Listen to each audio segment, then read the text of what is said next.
Okay, I haven't shot a video in a while. This is take two. No scripts. I'm just kind of gonna wing it. I haven't shot a video in a while, and I thought that I might try to show how I plan to take loads and switch them back and forth between the grid and my inverter, which is powered by my battery, which is charged by my solar automatically. I want that switching back and forth between the grid and the battery automatically. And when I say battery, that's a little misleading. Again, the battery is powering an inverter.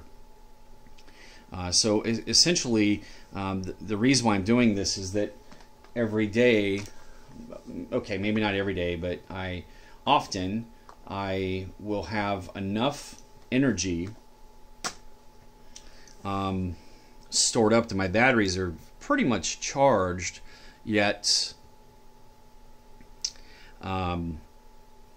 the sun's still shining and I've got nothing else going on, but yet I've got things in the house I can definitely power. I'm going to say this fall it dawned on me that I could probably stop using my central air and furnace and offload some of that load to my solar system, my solar panel system, when the sun is shining.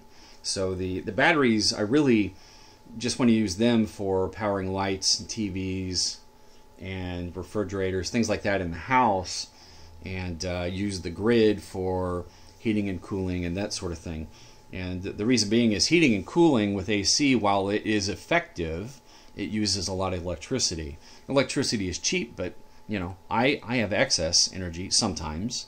You know, if we have 3 or 4 days of sun, well, actually, if we have 2 days of no sun, I got to go all grid. I have to switch over to my grid. Switch everything over to grid, and rather than me switching extension cords around, I thought it would be kind of cool to come up with a mechanism that would do this automatically. Okay, so essentially what I've done here is I've mocked up a test, and it's working just as I had planned, I guess. So basically this is a stand-in for my batteries, because I can quickly turn the voltage up and down, which will represent a state of charge with the battery bank. Okay, and these are two 32 volt power supplies wired in series, and what I'm doing is I'm just leaving one alone and I'm playing with the other. Okay, and I've got this relay here, and its job will be connected to my batteries, and basically it's an on-off switch based on conditions of voltage.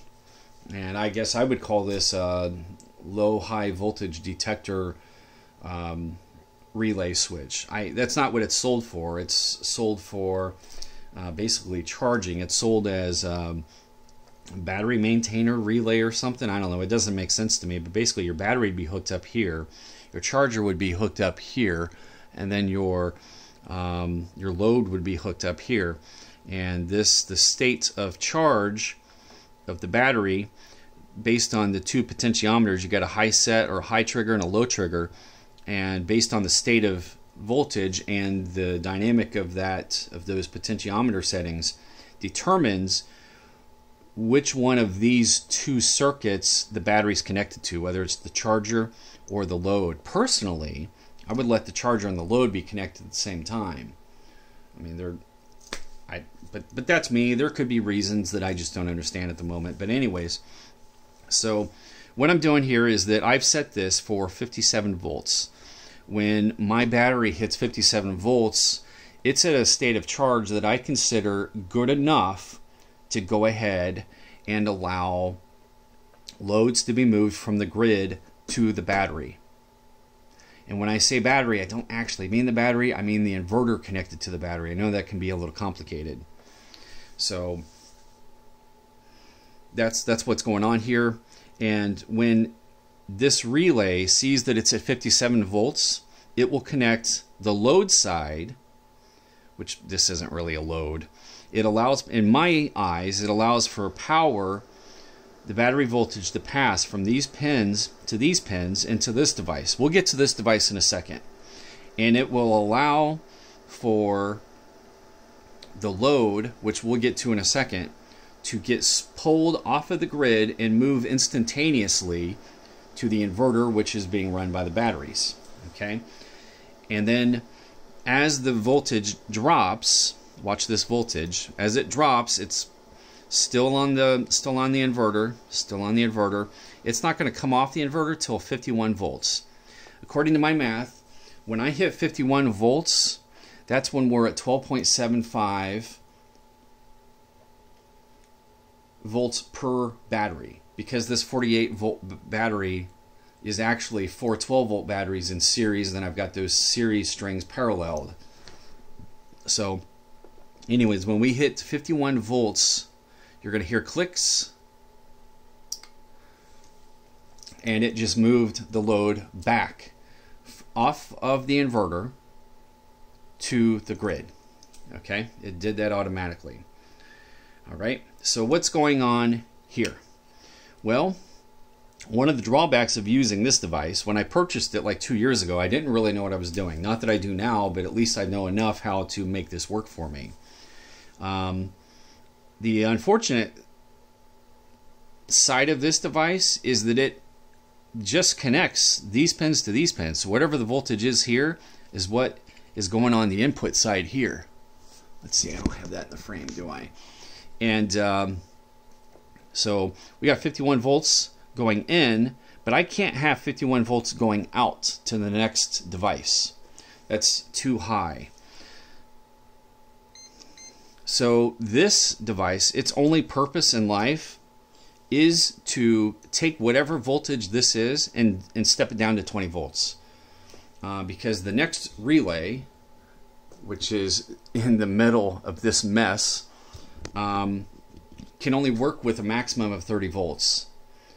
And I think its range is something like 10 to 30 volts. So I went with 20. I went right down the middle, 20 volts. You'll see we're getting nothing at the moment. We have 50 volts coming in, nothing coming out, because nothing's actually going into it at the moment, because this is not open. This circuit is open. So let's go ahead and create this situation where voltage on the battery is climbing.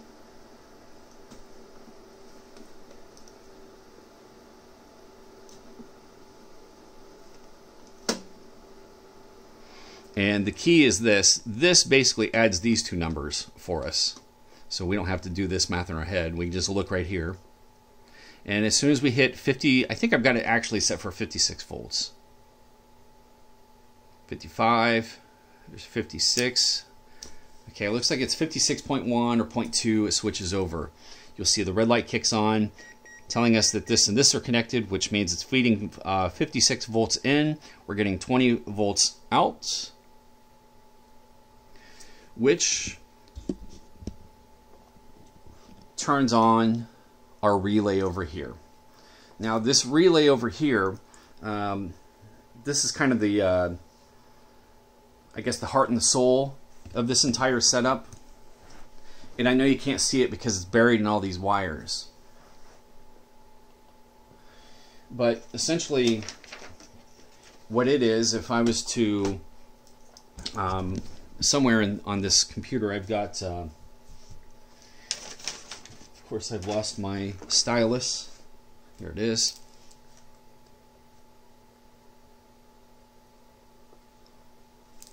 Let me see here. I've got the pin out of this somewhere here. Yeah, here we are. So of course it's going to flicker like crazy. But anyways, we've got 8 pins. 7 and 8 are the coil. Okay. And so this can be positive, this could be negative, 10 to 30 volts. You put positive here, negative here, and what it does is it switches this set to this set. And by default, let's see, if we come over here,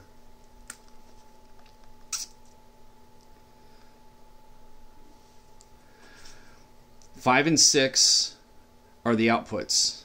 That's how I've configured this. 5 and 6 are the outputs. If we look down here. Boy, I don't know if that's useful. 5 and 6 are the outputs. 1 and 2 are the NO, and then the NCs are the 3 and 4. So basically, it switches these two at the same time, if that makes sense. And it switches basically NO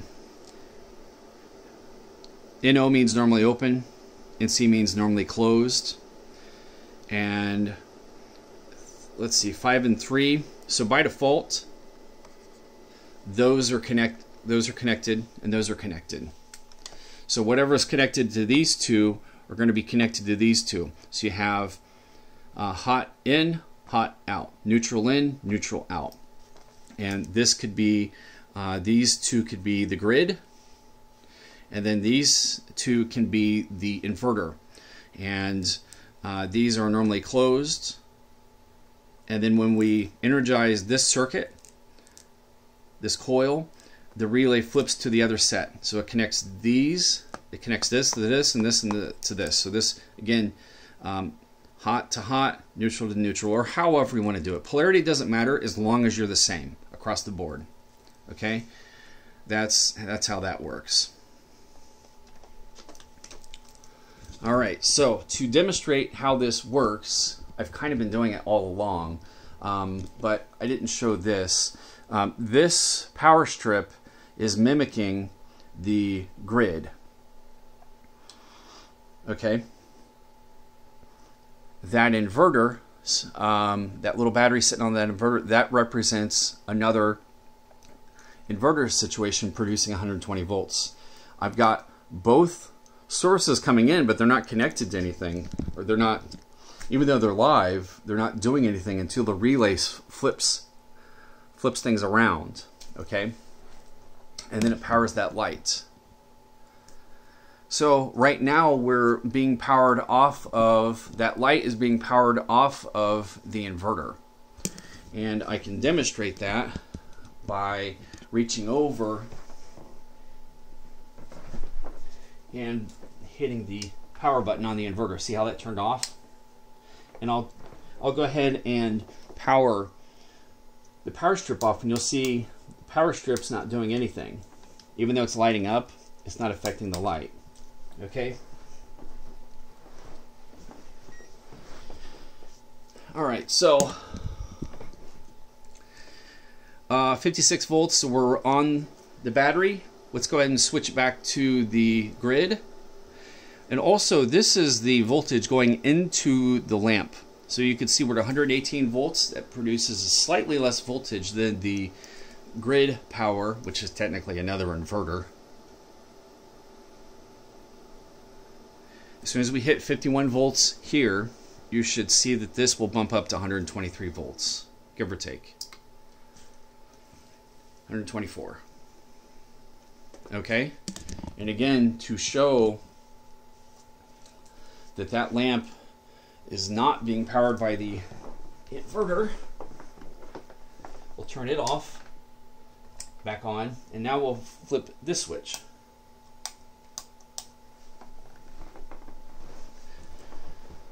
Alright, so I'm just kind of sitting here on the floor. I've got my table's piled up with stuff, so I kind of had to mock this up on the floor here, but I sit on the floor a lot of times anyways. But so anyway, anyways, that's what this is, and the point of this is